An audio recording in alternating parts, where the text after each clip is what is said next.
Hola, mi nombre es Dina Chi, soy estudiante de diseño digital y también soy descendiente de inmigrantes chinos.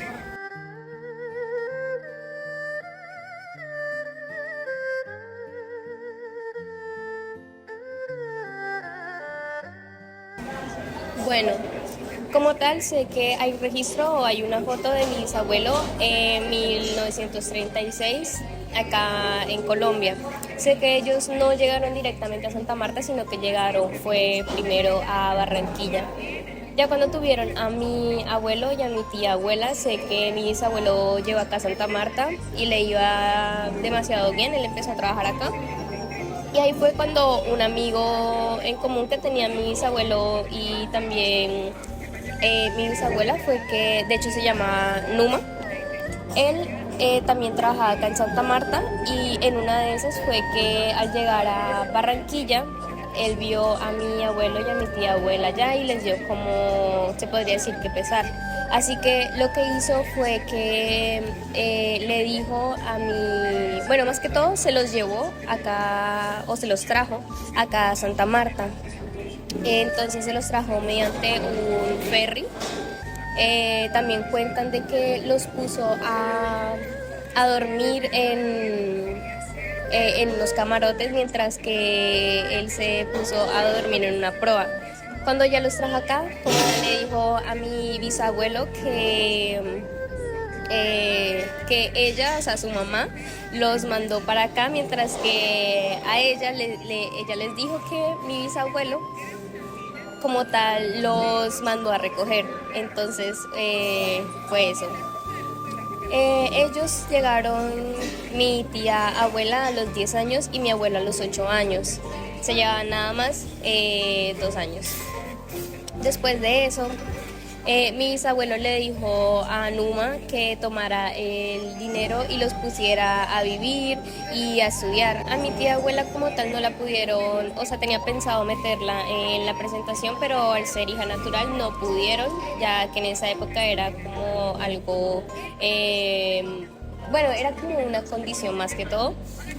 Mientras que mi abuelo lo metieron, a él sí lo metieron en el San Luis Beltrán, si no estoy mal, ya que él sí era hijo después de casados. Entonces, así fue. Em, Después, según recuerdo, ellos desde una muy pequeña, como les digo, desde los 8 y 10 años, los pusieron a vivir técnicamente solos, así que desde esa edad muy pequeña ellos vivían solos. Y bueno, pasaron los años.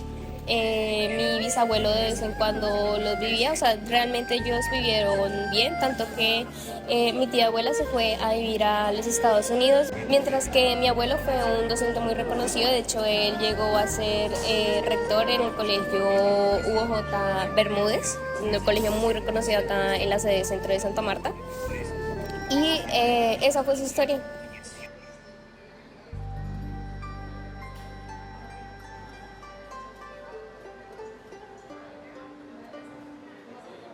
Bueno, ellos vivían de Cantón, la ciudad normalmente se le cambió el nombre, pero sí se llamaba Cantón. Y otra cosa interesante fue que el apellido lo cambiaron, ya que antes nosotros, bueno, como tal en China se decía Chu, C-H-U, y al venir acá se cambió a Chi con I. Mi bisabuelo se llama Juan Chi.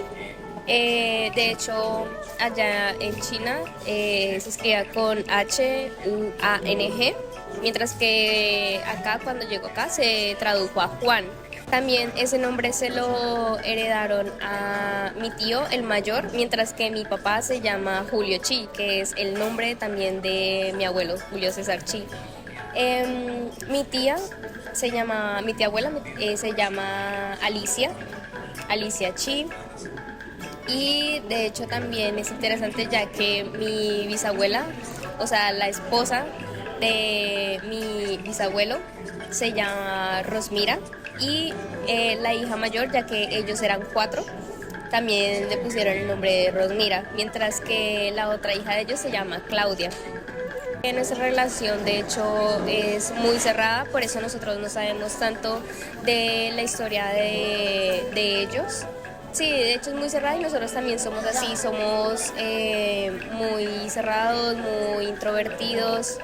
Mi papá también, de hecho yo fui la que le saqué la actitud a mi papá de ser tan introvertida. Mi hermana en cambio sí salió más a mi mamá, que es un poco más extrovertida, y mucho más mi abuelo.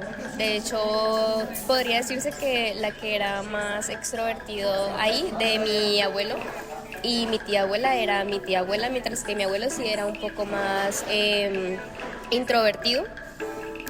Y nada, mi abuelo como tal era una gran persona, de hecho muchas personas acá en Santa Marta lo conocían y por lo mismo que les digo, mi abuelo pasó, era un docente también muy reconocido, muy querido por todos.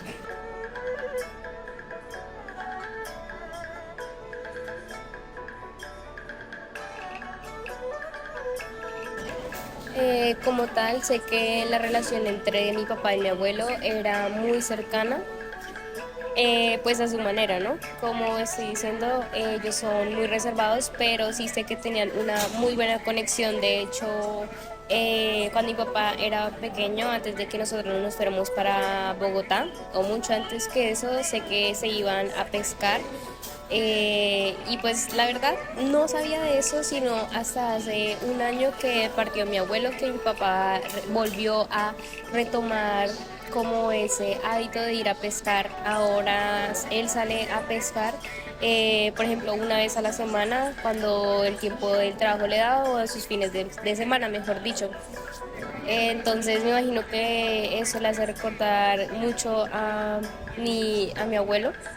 Entonces se podría decir que ahora se volvió como un hobby más para él.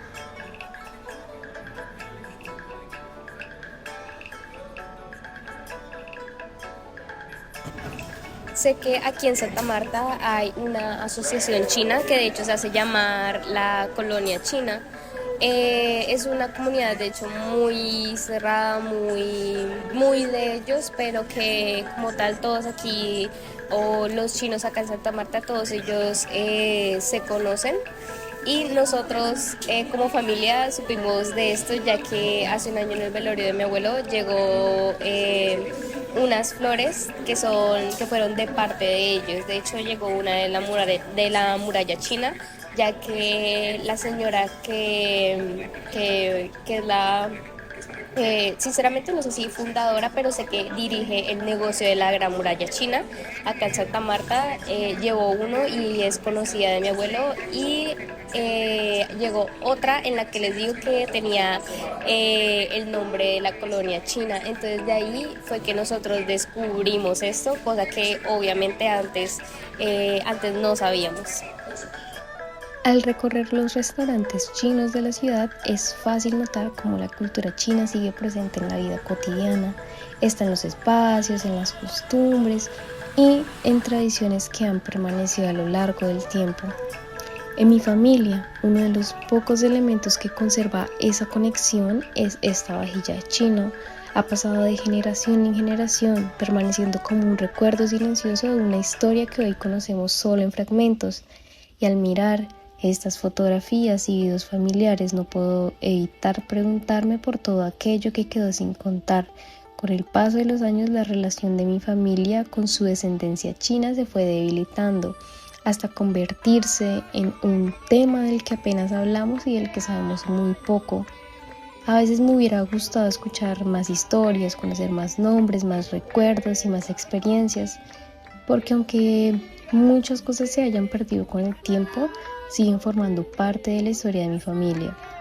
Quizás no se trata de encontrar todas las respuestas, sino de evitar que las preguntas desaparezcan también con el paso del tiempo.